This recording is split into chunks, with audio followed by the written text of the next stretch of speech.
কারণ এই বৃষ্টির ভিতরে তোমার ছেলেদের জন্য একটু বিরিয়ানি, কাচ্চি বিরিয়ানি নাকি? ও, কাচ্চি না বিরিয়ানি, বুঝছো? কাচ্চি তো করলে একটু মাংসটা একটু ইয়ে করে দিতাম। তা রেসিপি কি দেখাবো বলো? রেসিপি দেখার মতো কিছুই নেই, তবুও দেখাইতে হয় যেহেতু একটু চ্যানেল খুলছি রং ফং কইরা। এই যে আদা রসুন বাটা দিয়ে দিলাম, আর একটু গরুর মাংস মধ্যে আদা রসুন বাটাটা একটু বেশিই লাগে। আর মাংস সাইজটা আমি বিরিয়ানির মতো করে নিছি, ছোটো ছোটো করে নিছি। বাইরে কিন্তু বৃষ্টি হইতেছে। এটার মধ্যে কি অনেকে আয়োজন করে মশলা দেয়, বুঝছো?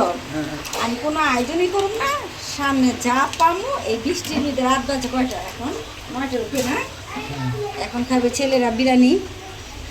আর এই যে টক দই দিয়ে দিলাম।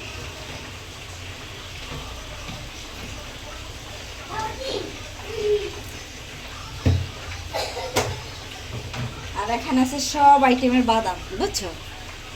কয়েক আইটেমের বাদাম বাইটে আমি বেশি করে রেখে দিই, গেলে তোমার ছেলে কোথাও আবদারে কোনো শেষ নেই। যখন তখন যখন তখন এখন তো বলছিল অনেক দেরি হয়ে যেতেছে। তোমার মাথাটা ছোট কিন্তু বুদ্ধি আছে অনেক। হ্যাঁ, তোমরা ওই তুমগুলো চলতে চলতে হ্যাঁ, আমার ননাসগুলো মিশতে মিশতে বুদ্ধি বেশি হয়ে গেছে। তাহলে স্বীকার করলা নাকি? হ্যাঁ, আমার ননাস এই যে এই টমেটো আমি আবার সবসময় কী করি, সিদ্ধ করে বেলাইটা করে রেখে দিই। এমনি ডিপে টমেটো রাখলে ভালো থাকে না, আর সসটার থেকে এই টমেটোটা অনেক ভালো আসে। প্রাকৃতিক ভাবে অনেক ভালো, নিজের বানানো। আর লবণ দিছি বুইলা গেছি, দেই নেই, এই যে লবণ দিয়ে দিলাম স্বাদ মতো, মানে একটু কমই দেই, পরে লাগলে আমি দিয়ে দিই। তোমার আইডিয়াটা খুব সুন্দর। আল্লাহ তোমার মাথায় আরো বুদ্ধি দেব। ওরে বাবারে, আলা বেশি বেশি করে তোমাকে খাওয়াইতে পারি। অবশ্যই। এই যে দেখো এখানে জিরার গুঁড়ো আছে, বুঝছো? এই যে জিরার গুঁড়ো আছে। আমার রান্নাটা যে চোখের সামনে যাইবো বেশি বেশি করে লাইক কমেন্ট করবেন, অবশ্যই করবে। আর এই যে সামান্য একটু মশলা গুঁড়ো, ছেলেরা বাসা অনেক শব্দ করতেছে আর বাহিরে অনেক নয়েজ আসতেছে। এখানে আছে বিরিয়ানির মশলা। ছোটরা তো কাশ টাশ দিতে আছে, এই যে মাখামো এখন। তোমার রান্নার স্বাদটা কিন্তু হয় একমাত্র এই যে মশলার কারণে নাকি? তুমি যে মশলাগুলো দিলা, এরকম মশলা দিয়ে কিন্তু কেউ সচরাচর পাকায় না। পাকায় মানে একটু সাজায় মোজায় একটু রং মং করে পাকায়, বুঝছো? আমার তো ভিডিও দেখাতে মন চায় না, অনেক শখ করে একটা চ্যানেল খুলছিলাম, বুঝছো? এই সপ্তাহে আমি পুরোই ভিডিও দেখাই দিইনি, ছেলেকে পরীক্ষা ছিল, একটু ছোটোটা নিয়ে একটু ব্যস্ত ছিলাম। এই যে মাখায় রাখলাম না, এখন আধা ঘন্টার জন্য মাখায় রাখবো। আর তারা একটু মশলা হালকা দিয়ে নিই, দিয়া বাহ, কালারটা তো খুব সুন্দর হয়েছে।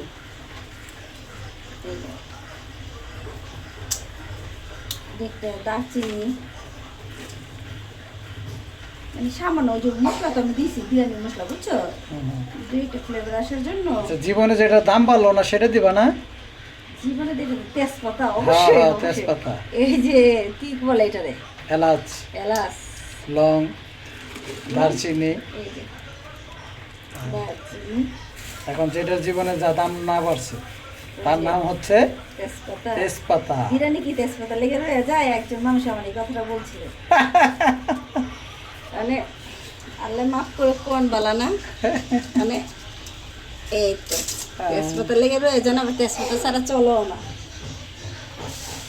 আল্লাহ, জীবনে এই জিনিসটার দাম আমার ভিডিও যে আমার এই কথাটা বলছে না, ভাই আমার খুব কাছের মানুষ, ভাই আমার এই ভিডিওটা দেখলে মনে পড়বো, কিন্তু তেজপাতা লেগে রয়ে যায় না, তেজপাতা ছাড়া আবার কোনো কিছু হয়ও না।